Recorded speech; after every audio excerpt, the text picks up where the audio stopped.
Buenas tardes, hermanos y hermanas. Un nuevo sábado, un nuevo momento de reflexión, siguiendo este evangelio tan precioso que es el de Lucas. Un evangelio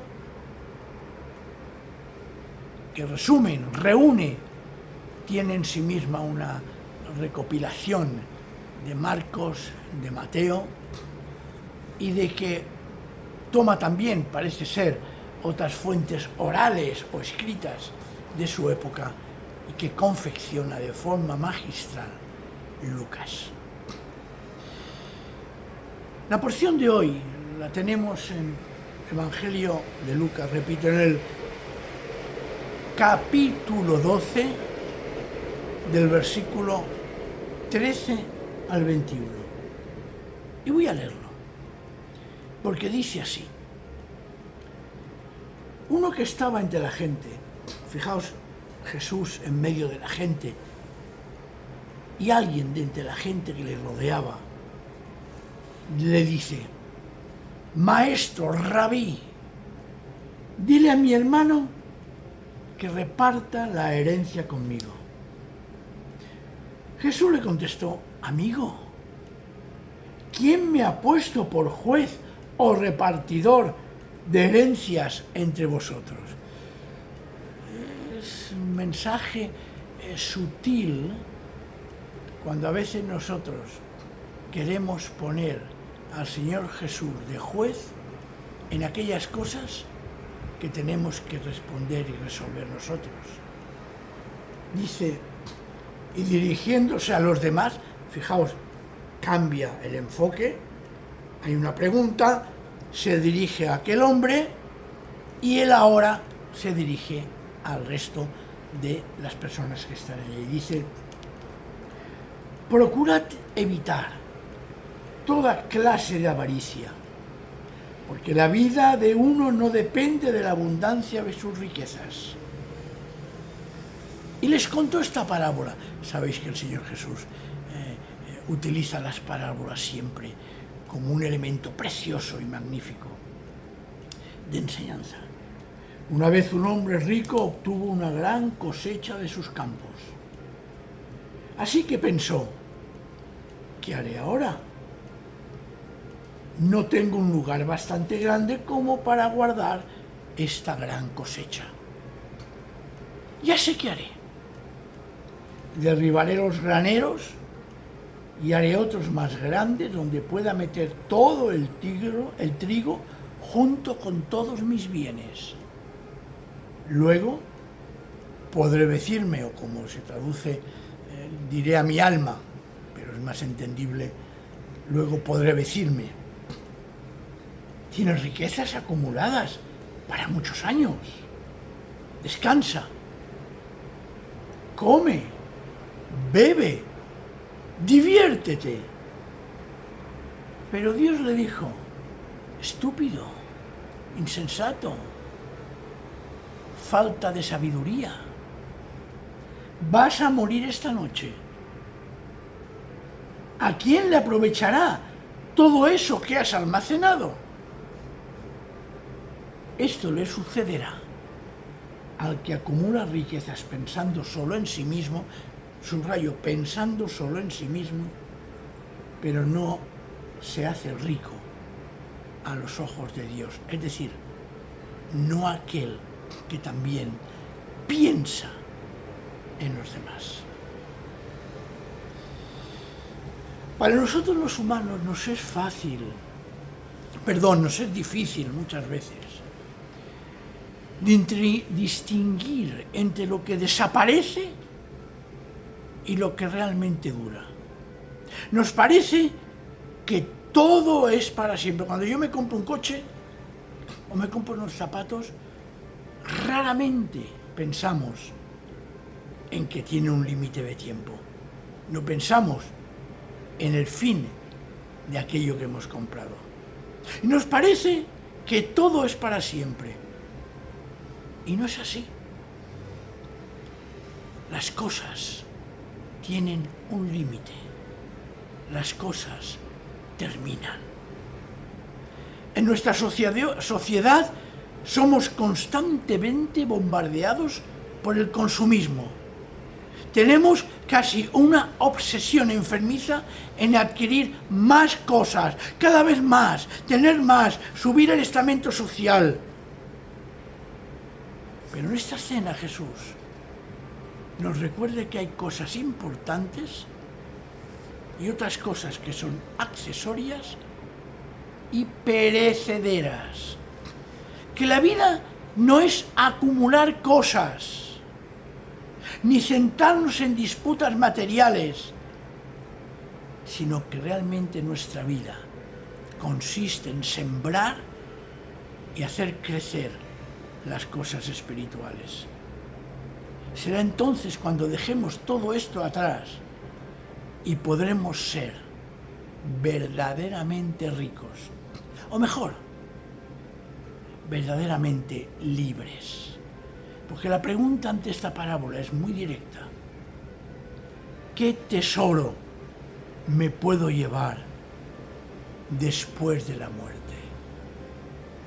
¿Qué es lo que puedo llevarme y que he acumulado en esta vida para el más allá? El motivo de esta parábola es precisamente la petición de la persona que quiere que Jesús le favorezca. En el fondo, y hay que reconocerlo, aquella persona no pide justicia. Y no voy a entrar en este particularismo porque nos distraería de la esencia de la palabra de Jesús. Pero sí que deseo decir unos detalles, unas pinceladas.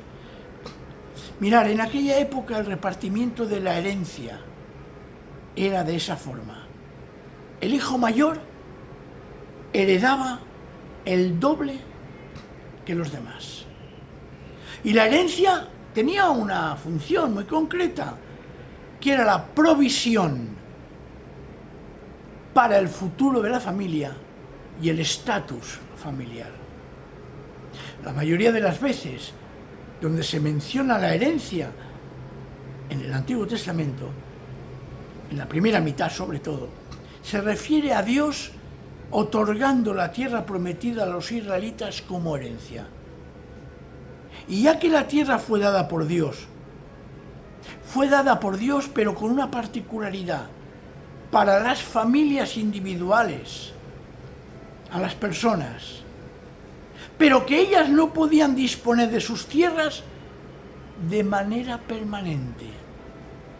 Era una medida realmente, que hay que reconocer, extraordinaria para evitar las riquezas se acumulasen a expensa de la explotación de los otros. Así no podía existir nunca el capitalismo. Si se necesitaba vender una tierra porque había una situación económica complicada, esa tierra tenía que ser devuelta en el año que se llama del jubileo. Lo tenemos, leerlo por favor, en el libro de Levítico, capítulo 25, del 23 al 38. Cada 50 años era el año de la gracia del Señor. El año del jubileo, que alguna vez ya hemos hablado. Si seguís en el YouTube, en nuestro canal, encontraréis que alguna vez ya he hablado sobre el año del jubileo. Y las Escrituras establecen entonces unas directrices específicas para la herencia de los bienes en la familia. El hijo mayor iba a heredar una doble porción.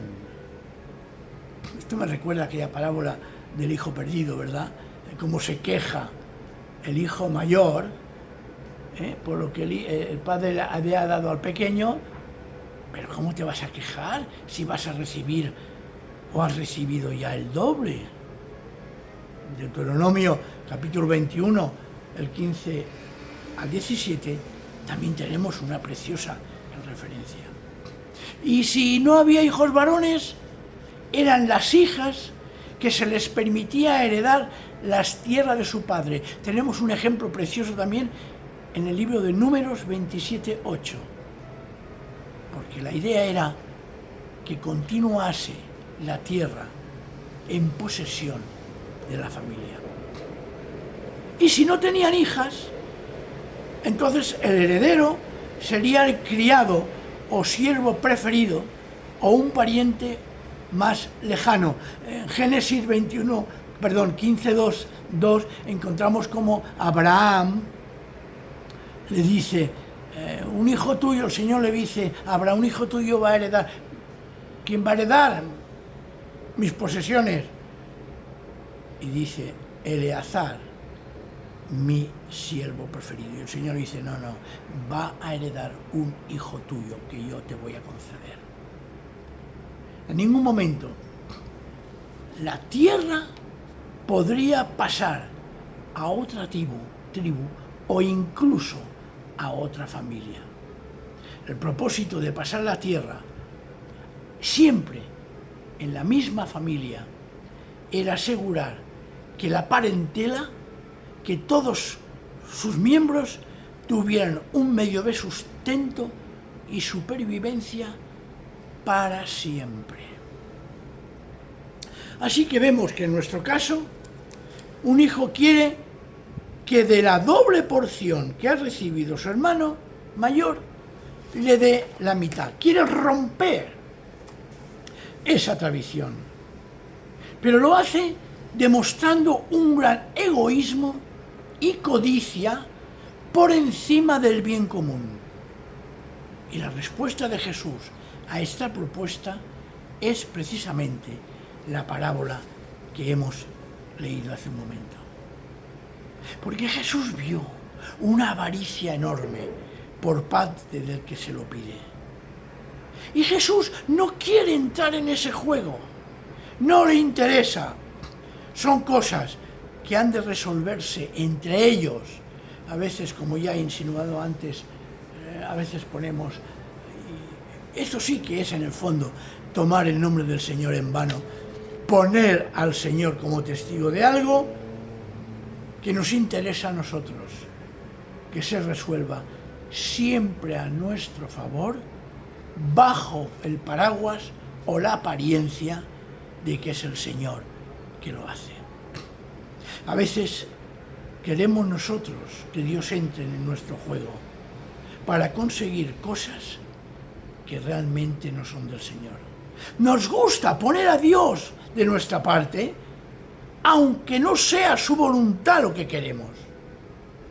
Y aquí Jesús le quita importancia a una herencia terrenal, explicando que ella puede conducir a la avaricia y a la obsesión con las riquezas. Porque es mucho mejor almacenar tesoros en el cielo. Esta es la parábola. Es una parábola para nuestros tiempos. Cuando la mayoría de nosotros parecemos obsesionados con la idea de acumular más y más posesiones, como si en ellas encontrásemos la seguridad, como si el valor de nuestra vida dependiera de cuánto poseemos o incluso de lo que somos o del estatuto conseguido delante de los demás. Es posible que nosotros no seamos de esas personas codiciosas, dispuestas a pasar por encima de otros para conseguir más cosas. Quiera Dios que sea así. Pero sí que necesitamos, reflexionando en este estudio bíblico, sí que necesitamos preguntarnos hasta qué punto ponemos nuestra seguridad en las cosas materiales. Es bueno recordar que los contemporáneos de Jesús vivían vidas de enorme dificultad. Vivían bajo condiciones sociales y políticas muy duras. Estaban en un lugar invadido por los romanos. Las hambrunas, el hambre y la apropiación de las tierras por parte de los terratenientes y los poderosos era una amenaza constante para los campesinos, que padecían además bajo las prácticas muy duras a veces de los impuestos. De tal manera que constantemente peligraba su subsistencia. Y en esta situación, el dueño de la tierra, de la parábola, que almacena sus cosechas sobrante, en vez de ayudar, alimentar y apoyar a los necesitados, las quería guardar egoístamente para él, buscando una falsa seguridad. Por eso hay que comprender que la parábola está dicha con una advertencia clara y directa contra la codicia. Pero Lucas está ofreciendo no solamente eso, sino un significado teológico más profundo. ¿Cuáles son las maneras en que yo soy rico o rica ante Dios? Fijaos, esto le sucederá al que acumula riquezas pensando solo en sí mismo, pero no se hace rico a los ojos de Dios.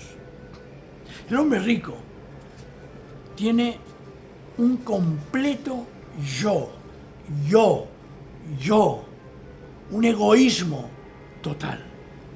Él no se presenta como alguien bondadoso, sino que se nos presenta como alguien perverso y malo. Pero más que eso, se nos presenta como un egoísta, codicioso, preocupado de sí mismo, con exclusión de otros. Y eso es una trampa mortal. Y muy fácil, demasiado fácil, hermanos y hermanas, de justificar. Se puede decir que el hombre rico no es descuidado, ni mucho menos, porque atesora provisiones para el futuro. Eso lo haríamos siempre, y es normal, y no es malo, no es malo. Pero ¿con qué espíritu lo hacía? Y aquí está el problema. Su propio futuro era su única preocupación y no se preocupaba de los que tenía cerca. No piensa en usar su riqueza para ayudar a los demás. No es agradecido ante los dones de Dios y se los guarda celosamente. Y además se descuida de todo. Ya lo tengo, lo he conseguido, solo tengo que conservarlo y despreocuparme. Y eso nos tiene que hacer pensar, porque después de ser bendecido, aquel hombre atesora, y lo peor es que solo piensa en sí mismo. Los dones que él recibe los quiere para él y es incapaz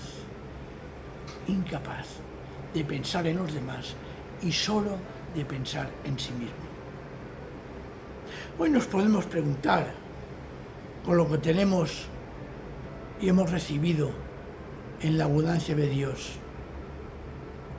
¿para qué vivimos con lo que hemos recibido de Dios? Las demandas de nuestro estilo de vida dificultan situar las cosas principales en primer lugar. ¿Sí? De verdad, vivimos como anhelando algo que no nos damos cuenta que desaparece con el tiempo. Porque lo principal no es lo que estamos acumulando, lo que hemos acumulado, sino que lo principal es la vida que Dios nos da y cómo usamos sus bendiciones. Usar las bendiciones de Dios es lo que no supo hacer aquel hombre que tuvo una gran cosecha y almacenó para sí mismo sin preocuparse de los demás. Hablando directamente, lo único que nos debe interesar es nuestra relación con Jesús. Y claro, si nuestra relación con Jesús es auténtica y sana, miraremos y nos preocupará también nuestra relación con los demás. ¿Qué es? ¿Qué es lo que nos mueve en la relación con el Jesús? ¿Qué es lo que nos mueve? ¿Lo que recibimos o el saber administrar lo que Él nos da? ¿En qué y en quién confiamos realmente? ¿En lo que tenemos o en la persona que nos da lo que tenemos? Hemos de descubrir primero, para poder darnos cuenta y no caer en la trampa de aquel insensato que acumuló sin pensar en los demás, ¿quiénes somos nosotros verdaderamente? ¿Quién eres tú? ¿Quién soy yo con relación a los dones que Dios nos da? Mirar, cada vez que Jesús se encontraba con la multitud, descubría sus múltiples necesidades. La gente presentaba delante de él sus enfermedades. Le contaban de las enfermedades de otros también. Buscaban los caminos de Dios y en ese momento le hablaban a Jesús de sus preocupaciones diarias. Y Jesús respondía a la multitud y también les hablaba entonces sobre lo que tiene realmente una duración verdadera. En la historia que se nos presenta, Jesús, repito, es requerido para resolver un asunto de herencia y aprovecha y advierte a los demás contra todo tipo de avaricia. Y Él les dice que sus vidas no están aseguradas por lo que ellos poseen, que deberían de ir y entender el verdadero sentido de los valores, de los dones, de las riquezas, de lo que poseen. Y reconocer que la verdadera vida no puede estar medida en términos de posesiones materiales. Es tan fácil que lo que tenemos ahora desaparezca en un plis-plas. Estamos viendo en las noticias, lo estamos viendo en la guerra, lo estamos viendo en la inmigración, lo estamos viendo en muchas situaciones cercanas nuestras, de personas que habían confiado en lo que tenían y que de golpe y porrazo se ven abocadas incluso a vivir en la calle. Debemos de reflejar en nosotros esta enseñanza de Jesús para vivirla. Porque nosotros queremos más. Y contra más tenemos, más queremos. Y a veces miramos con envidia lo que los otros parecen tener. Mira, fulanito o sutanita tiene mejor casa. Fulanito o zutanita tiene mejor trabajo que yo. Tiene mejor condiciones de vida. Y lo peor es cuando pensamos y ponemos en esas cosas nuestras seguridades. Mirad, la vacuna contra todo esto, contra lo que le pasó a aquel hombre que Jesús explica en la parábola, es el agradecimiento por la voluntad de Dios al darnos lo que necesitamos y más. Y no apegarnos a ello. El Padre Nuestro tiene una expresión preciosa. ¿Os acordáis? Dice, danos el pan necesario de cada día. Jesús, cuando debió de decirlo en arameo, esta expresión, parece que dijo, danos hoy el pan que tenemos asignado cada día. Porque en el fondo Dios nunca nos va a dejar sin el pan. ¿Os acordáis también la historia del maná en el desierto, verdad? Como el Señor dice, no, coger lo único para el día siguiente. Y cuando se cogía más, se podría, se estropeaba. Hemos de ser agradecidos, hermanos y hermanas, con lo que tenemos. Claro, buscar mejorar, ¿cómo no? pero cuando lo hagamos, también pensemos en que hay otras personas que quizás si nosotros mejoramos económicamente, las podemos ayudar. Reflexionemos sobre esta parábola y huyamos de la codicia. Pensemos en los demás. No alimentarnos de una falsa seguridad. Y sobre todo, recordar que es cuestión de valores, que como dice Pablo, lo que se ve desaparece y lo que no se ve es eterno. Veamos esta noche de reflexión bíblica sobre Lucas cuáles son nuestras verdaderas riquezas en la vida y cuáles son las riquezas que debemos de saber tener para repartir y huir de la avaricia.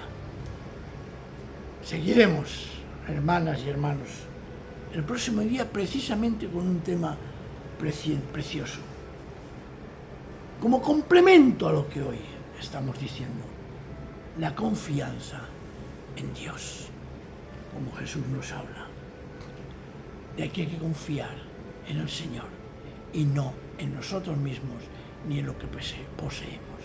El Señor nos bendiga esta tarde y nos ayude a vivir auténticamente el Evangelio y la enseñanza de Jesús. Amén.